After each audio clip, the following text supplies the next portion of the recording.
only come when Muslims fight Jews and kill them. When the Jews hide behind the rocks and the trees, and the rocks and the trees cry out, "O Muslim, there is a Jew hiding behind me, come and kill him." That saying of the Prophet is on the official USC website today.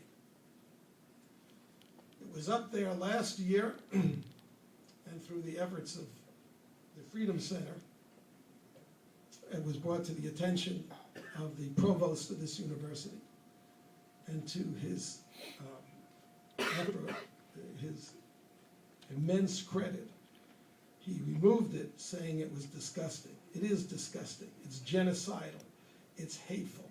It violates, quote this in this thing, the principles of community, capital P, capital C, of USC. Says, as a scholarly community, we aspire to create an environment in which racism, sexism, ageism, xenophobia, and homophobia do not go unchallenged. We speak out against hatred and bigotry wherever and whenever we find them. Well, hatred and bigotry are right on the USC website. It was removed last spring.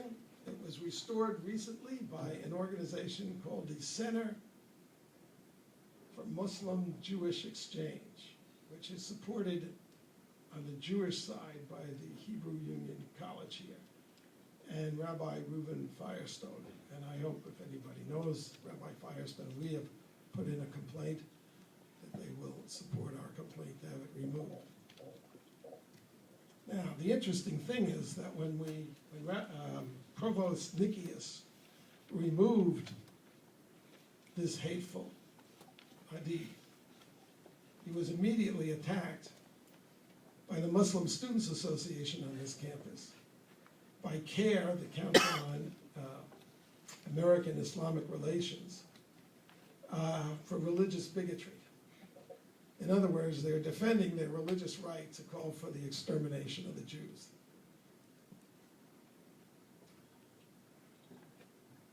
And there was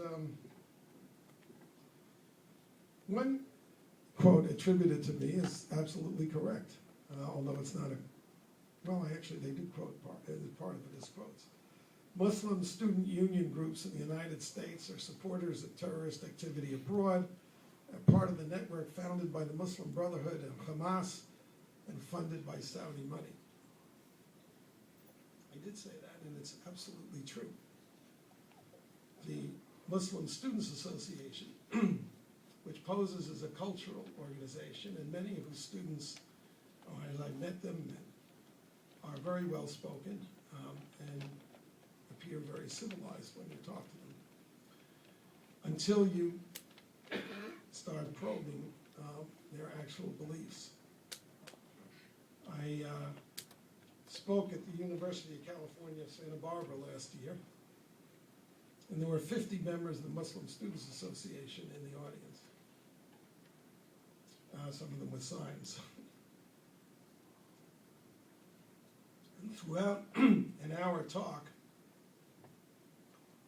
I asked them if they would condemn the terrorist organizations, Hezbollah, which is an Islamic terrorist organization, and Hamas. Hamas has in its charter this saying of the Prophet, and calls for the destruction of the state of Israel and the murder of the Jews, in its official charter. Not one of the Muslim Students Association members there would condemn Hamas or Hezbollah. And then when the question and answer period came, the first person to ask a question was the president of the Muslim Students Association. So I said, wait, before you ask me a question, will you condemn Hezbollah as a terrorist organization and a genocidal one at that?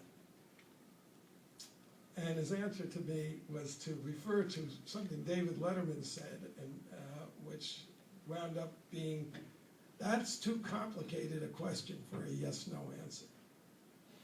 So I said, well, I'll put it to you this way. I said, I'm a Jew, and the head of Hezbollah has said He hopes that we will all gather in Israel so he won't have to hunt us down worldwide. For or against? Would not answer.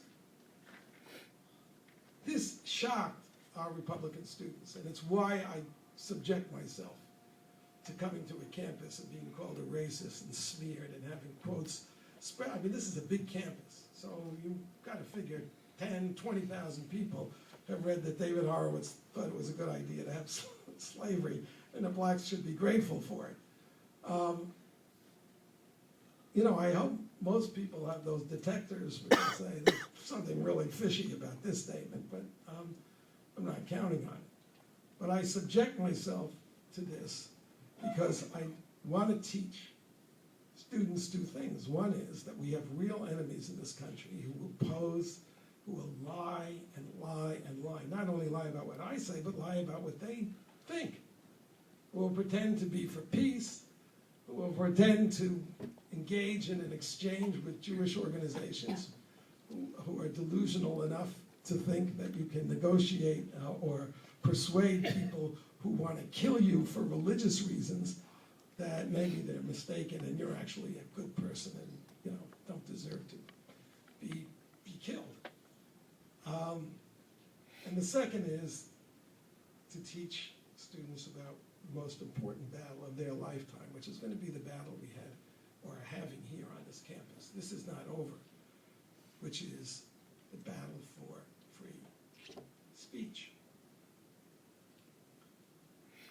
I am not aware of course I am aware of all the Muslims in this country who would find that hadith hateful. I'm not aware of every one of them, obviously, but you know, they'll be contacting me because they see me out there. And there are very few, there are a handful. Where are the Muslim organizations condemning genital mutilation? Where are the Muslim organizations condemning the genocidal war against the Jews? Where are the Muslim organizations? You know, Hitler hid the final solution from the German people because he thought they were too civilized and might object to the idea of exterminating a whole people. Ahmadinejad, Nasrallah, whoever that idiot prime minister of Malaysia was, shouted from the rooftops, exterminate, kill, destroy the Jewish state, an act of genocide in itself. If they were calling for the destruction of the only black state in the world, college students would understand that and object. Ahmadinejad shouts it from the rooftops. There are 57 Muslim countries. Not one Muslim government has denounced that. That tells me as a Jew to fear Islam as a community.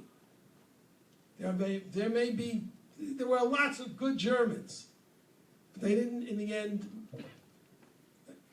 make a damn's worth of difference to the 6 million Jews who were exterminated. And I don't know how many good Muslims there are, but are they going to stand up to Al-Qaeda, to Hamas, to Hezbollah? Yale University Press can't stand up to them. Just a few years ago, a Danish cartoonist drew a cartoon of Muhammad with his head with a bomb. This is called criticism of people who use the Quran to justify murder. There were 2 million, I don't know how many million, there were millions of Muslims, organized by governments, by the way, demonstrating, rioting, destroying property and killing people all over the world. That was an act of intimidation. Yale University Press just published a book about the Danish cartoons, but did not publish the cartoons in the book. We have never had such limits on our freedoms in this country since the Salem witch trials as we have today, thanks to the political left. They're liberal collusionists and the Islamic jihad in this country. The Muslim Students Association is part of the Muslim Brotherhood Network. How do we know that? We know that because in the Holy Land Foundation trial in Texas, the FBI